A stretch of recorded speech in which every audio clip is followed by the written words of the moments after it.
Hello friend, আমি ঋতু আর সুখপাখির ঘর চ্যানেলে আপনাদের সকলকে স্বাগত। আশা করি আপনারা সবাই ভালো আছেন আর আমিও ভালো আছি। তো আজকের ভিডিওটি শুরু করার আগে আপনাদের কাছে ছোট্ট একটি রিকোয়েস্ট, যারা আমার চ্যানেলে নতুন তারা অবশ্যই চ্যানেলটি সাবস্ক্রাইব করে রাখবেন, আর যারা আমার চ্যানেলটি আগে থেকেই সাবস্ক্রাইব করে রেখেছেন তাদেরকে অসংখ্য ধন্যবাদ। তো কথা না বাড়িয়ে চলুন এবার ভিডিওটি শুরু করা যাক। বাজরিগার পাখির বেশি বাচ্চা হলে সেই বাচ্চা সবগুলো বড় কিভাবে করবেন, অর্থাৎ যদি আপনার বাজরিগার পাখি 5টি বা 6টি বা এর চেয়েও বেশি ডিম দেয় এবং সেই সবগুলো ডিম ফুটে বাচ্চা বের হয়, তাহলে এই বাচ্চাগুলোকে বা সবগুলো বাচ্চা কিভাবে বড় করা যায়, কোনো বাচ্চা মারা না যায়, এর জন্য আপনার করণীয় কী? আপনার বাজরিগার পাখির সবগুলো ডিম ফুটেছে, সবগুলো ডিমে বাচ্চা ফুটে বের হয়েছে। এখন এই বাচ্চাগুলোকে কিভাবে যত্ন পরিচর্যা এবং খাবার দিয়ে আপনি এই বাচ্চাগুলোকে বড় করতে পারবেন। আসলে পাখির বাচ্চা কিন্তু আপনি বড় করবেন না, পাখির বাবা মা পাখি বাচ্চাগুলোকে খাবার এবং পরিচর্যা করে বড় করে তুলবে। কিন্তু যেহেতু আপনি তাদেরকে খাঁচার মধ্যে রেখেছেন, খাঁচার মধ্যে রাখার কারণে আপনাকে কিছু দায়িত্ব পালন করতে হবে। আমাকে আপনারা কমেন্টে অনেকেই জানিয়েছেন যে আমার পাখির সবগুলো বাচ্চা ফুটেছে, অর্থাৎ সবগুলো ডিম ফুটে বাচ্চা বের হয়েছে। এখন এই বাচ্চাগুলোকে কিভাবে বড় করব। আমি তাদেরকে বলছি, আপনারা বাচ্চা বড় করা নিয়ে টেনশন করবেন না, বাচ্চা আপনাকে বড় করতে হবে না, পাখি তার বাচ্চাকে বড় করবে। এই জন্য আপনাকে শুধু কিছু কাজ করে যেতে হবে। বাজরিগার পাখির বাচ্চা প্রথম থেকে শেষ পর্যন্ত ফুটতে 8 দিন বা 10 দিন গ্যাপ হয়ে যায়। সেক্ষেত্রে দেখা যায় যে বাচ্চাটা প্রথমে ফুটেছে সেটা অনেক বড় হয়ে যায় এবং যে বাচ্চাটা সব শেষে ফুটেছে সেই বাচ্চাটা অনেক ছোট থাকে বা ছোট থেকে যায়।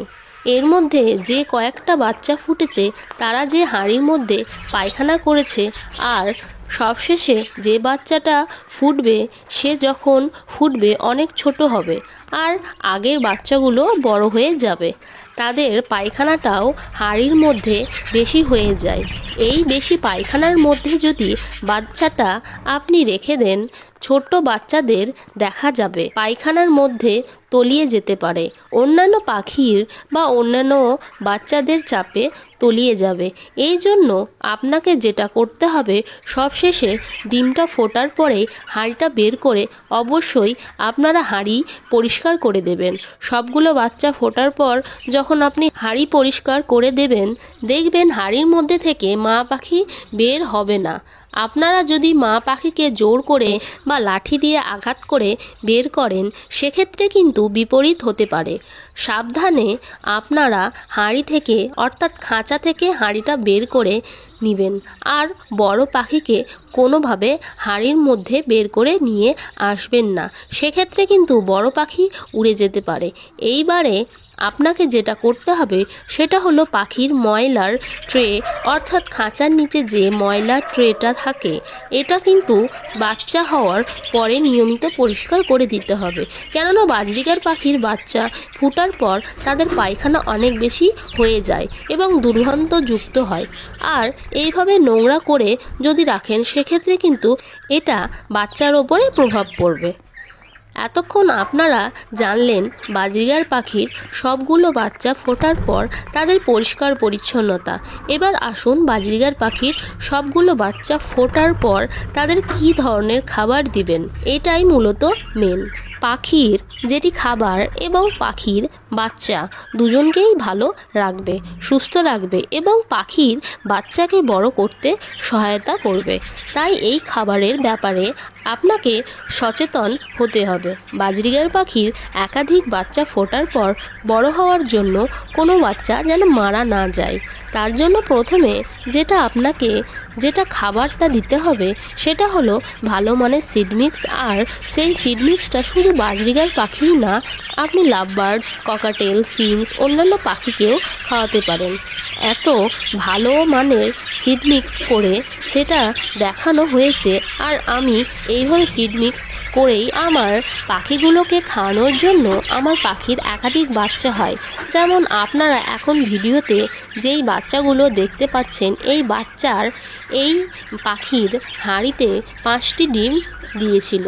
পাখির 5টি ডিমই ফুটে বাচ্চা হয়েছে এবং সেগুলো বড় হয়েছে, কারণ আমি এইভাবেই সিড মিক্স করে তাদেরকে খাওয়াই। পাখির খাবারের বেসিক এবং মূলত সেটা হলো এই সিড মিক্স। আপনাকে খাবারের ক্ষেত্রে সচেতন হতে হলে প্রথমে এই সিড মিক্সের ক্ষেত্রে সচেতন হতে হবে, কেননা সিড মিক্স পাখিকে সারাক্ষণ দিয়ে রাখতে হয় এবং সিড মিক্স পাখি তার বাচ্চাকে সারাক্ষণ খাইয়ে থাকে।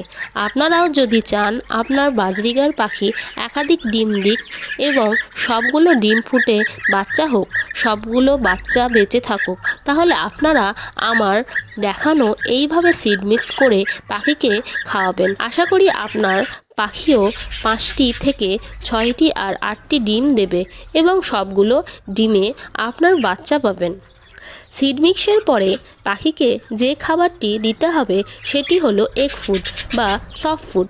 আর এই খাবারগুলোর ব্যাপারে একটা সতর্কতা রয়েছে, সেটা হলো যখন আপনার বাজরিগার পাখির বাচ্চাগুলোর মোটামুটি চোখ ফুটবে তখন আপনারা এই খাবারগুলো শুরু করবেন, অর্থাৎ পাখির বাচ্চা ফোটা শুরু হলে আপনারা এই খাবারগুলো বন্ধ রাখবেন।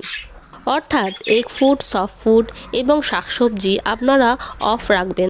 তারপর যখন আপনার বাজরিগারের বাচ্চাগুলোর চোখ ফুটবে তখন আবার নিয়মিত আপনারা এগ ফুড, সফট ফুড এগুলো খেতে দিবেন। বাচ্চা বড় করার জন্য সবচেয়ে কার্যকারী একটা খাবার সেটি হলো ডিম সেদ্ধ। তাই আপনারা এই ডিম সেদ্ধটা যখন বাজরিগার পাখির বাচ্চার চোখ ফুটবে তারপর থেকে নিয়মিত শুধুমাত্র যদি এগ ফুড করে খাওয়াতে নাও পারেন, শুধুমাত্র ডিম সিদ্ধ করে পাখিকে খেতে দিন। আর শাকসবজির ব্যাপারে যখন আপনি যে শাকসবজি পাবেন সেটাকেই পাখিকে খেতে দিবেন। এবং শীতকালে প্রচুর পরিমাণে শাকসবজি পাওয়া যায়, বিশেষ করে পালং শাক, কলমি শাক এগুলো সবসময় অ্যাভেলেবেল।